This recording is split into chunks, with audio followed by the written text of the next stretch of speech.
اگست 1947 رات کے 12 بجے دنیا کے نقشے پر ایک نیا ملک وجود میں آیا، پاکستان۔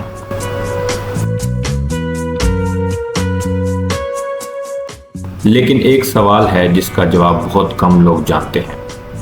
آخر ایک ایسا ملک جس کے پاس نہ مکمل حکومت تھی، نہ وسائل، نہ پیسہ، وہ اپنے پہلے 30 دن کیسے گزار گیا؟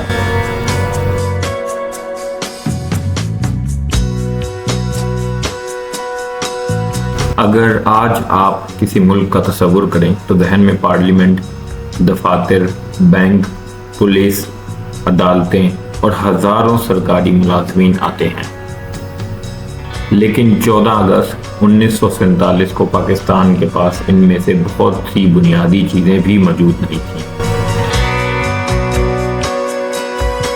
تو پھر یہ ملک چلا کیسے؟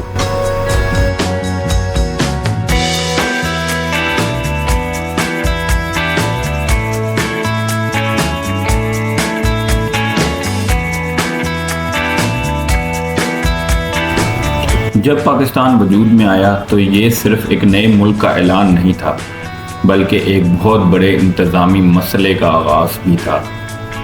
بڑے صغیر کی تقسیم کے بعد پاکستان کو ایک نئے ملک کے طور پر اپنا پورا نظام خود کھڑا کرنا تھا۔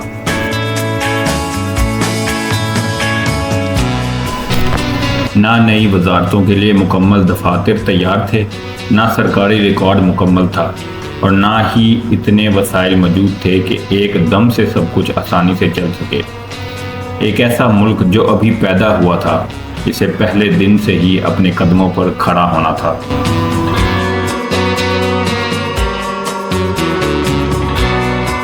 آزادی کا جشن اپنی جگہ، لیکن اگلی ہی صبح ایک ایسا سوال سامنے تھا جسے ٹالا نہیں جا سکتا۔ حکومت چلے گی کیسے؟ پاکستان نے کراچی کو اپنا پہلا دارالحکومت بنایا، لیکن صرف دارالحکومت کا اعلان کر دینا کافی نہیں تھا۔ اب وزارتیں قائم کرنی تھیں، سرکاری دفاتر چلانے تھے،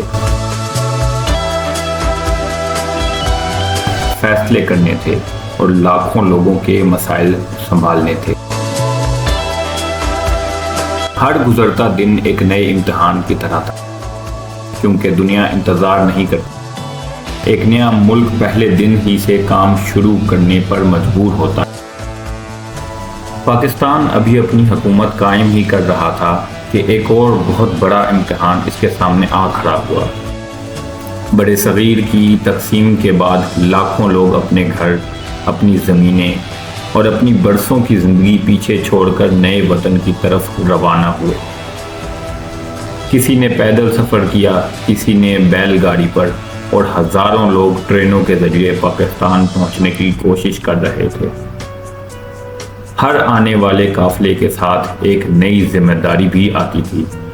لوگوں کو رہائش چاہیے تھی، کھانا چاہیے تھا، علاج چاہیے تھا، اور سب سے بڑھ کر ایک محفوظ مستقبل چاہیے تھا۔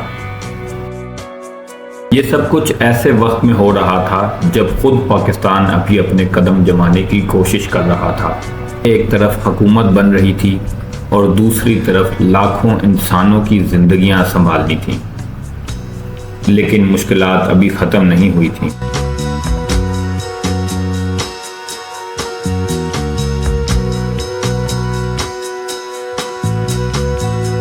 اب ذرا ایک لمحے کے لیے سوچیں، ایک نیا ملک بن چکا ہے، سرکاری ملازمین کو تنخواہیں دینی ہیں، دفاتر چلانے ہیں، ریلوے اور ڈاک کا نظام قائم رکھنا ہے، لیکن یہ سب کیسے ہوگا؟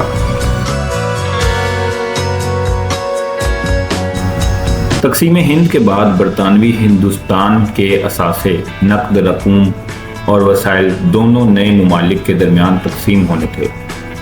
پاکستان کو اپنے حصے کی رقم ملنی تھی، لیکن یہ عمل فوری طور پر مکمل نہیں ہوا۔ ادھر حکومت کے اخراجات روز پر روز بڑھ رہے تھے، اور ادھر نئے ملک کو اپنے انتظامی نظام کو تیزی سے مضبوط کرنا تھا۔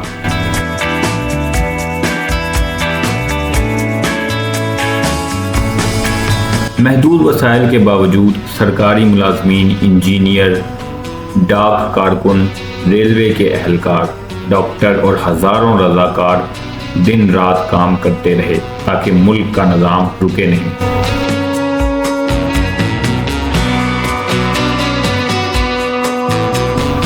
پہلے 30 دن صرف حکومت کے نہیں تھے بلکہ پوری قوم کے امتحان کے دن تھے۔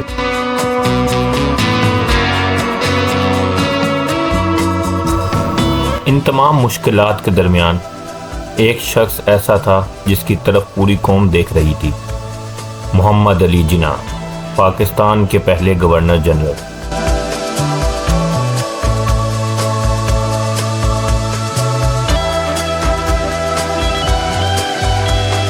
قیام پاکستان کے بعد قائد اعظم کا ہر دن غیر معمولی مصروفیت سے بھرا ہوا تھا۔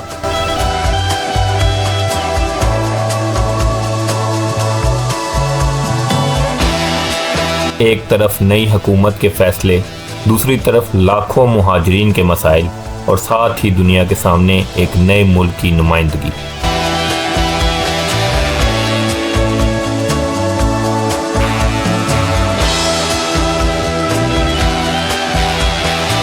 ان کی صحت پہلے ہی کمزور تھی، لیکن اس کے باوجود وہ مسلسل اجلاس کرتے، سرکاری معاملات دیکھتے اور نئے ملک کی بنیادیں مضبوط کرنے کی کوشش کرتے رہے۔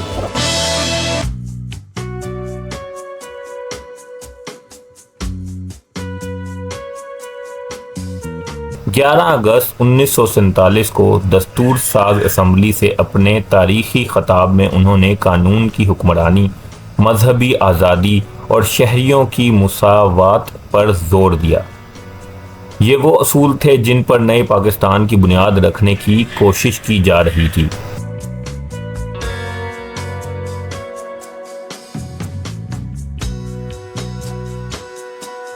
لیکن تقریریں کافی نہیں تھیں۔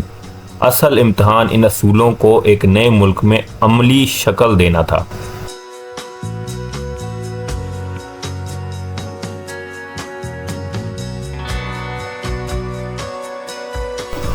پہلے 30 دن آسان نہیں تھے۔ ایک نیا ملک، لاکھوں مہاجرین، محدود وسائل اور بے شمار انتظامی چیلنجز۔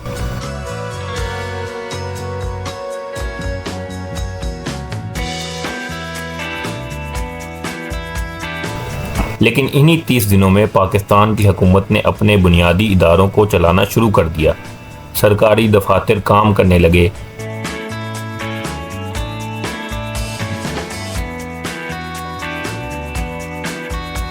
ریلوے اور ڈاک کا نظام دوبارہ منظم ہونے لگا اور لاکھوں بے گھر خاندانوں کی مدد کے لیے ملک بھر میں کوششیں جاری رہیں۔ یہ صرف حکومت کی کامیابی نہیں تھی، بلکہ ان لاکھوں عام لوگوں کی بھی تھی جنہوں نے ہر مشکل کے باوجود ہمت نہیں ہاری۔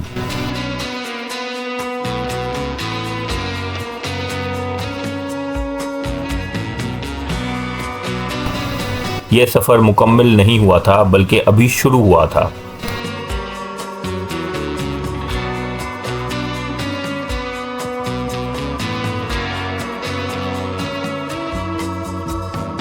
آنے والے برسوں میں پاکستان کو مزید بڑے امتحانات کا سامنا کرنا تھا، لیکن پہلا قدم اٹھایا جا چکا تھا۔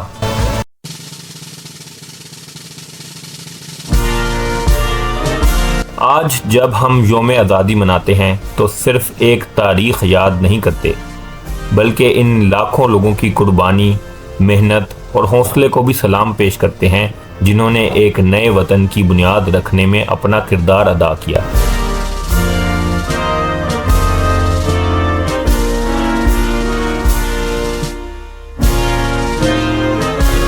یہ تھا پاکستان کے پہلے 30 دنوں کا سفر۔ کچھ لوگوں نے اپنا گھر چھوڑا، کچھ نے اپنا سب کچھ کھو دیا تاکہ آنے والی نسلیں آزادی کی سانس لے سکیں۔ آج ان سب کو ہمارا سلام۔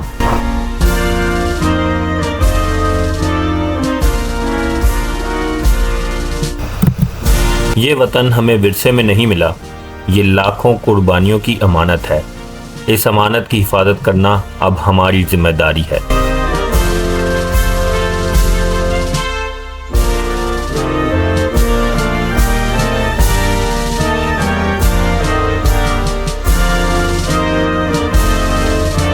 پاکستان زندہ باد۔